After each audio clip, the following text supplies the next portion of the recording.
Hi friends, పాలకూర పప్పు prepare చేస్తున్నా. ముందుగా కుక్కర్లోకి గ్లాసున్నర పప్పు వేసుకున్నాను. ఈ పప్పును బాగా వాష్ చేసుకున్నా. ఇప్పుడు గ్లాసున్నర పప్పుకి 4 గ్లాస్ వాటర్ వేసుకున్నాను. పాలకూరని ఈ విధంగా కట్ చేసి వేసుకుంటున్నాను. ఇప్పుడు ఆనియన్స్ ముక్కలు వేసుకున్నాను. అలాగే పచ్చిమిర్చి ఒక 5 వేసుకున్నాను.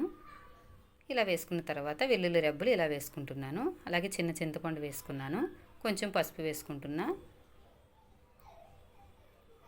ఇవన్నీ వేసుకోవటం వల్ల పాలకూర పప్పు అనేది చాలా టేస్టీగా ఉంటుందండి. ఇప్పుడు ఒక స్పూన్ కారం వేసుకుంటున్నాను.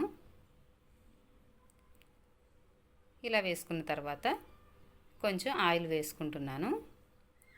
ఇప్పుడు కుక్కర్ మూత పెట్టుకోవాలి. మూత పెట్టుకొని స్టవ్ మీద పెట్టుకోవాలి. ఒక 4 విజిల్స్ వచ్చే వరకు చూడాలి. 4 విజిల్స్ వచ్చిన తర్వాత నేను పక్కకు తీసి పెట్టుకున్నాను. ఇప్పుడు నేను 2 స్పూన్ సాల్ట్ వేసుకున్నానండి. ఈ విధంగా కలుపుకోవాలి. ఇప్పుడు స్టవ్ మీద కలయి పెట్టుకొని స్పూన్ ఆయిల్ వేసుకున్నాను.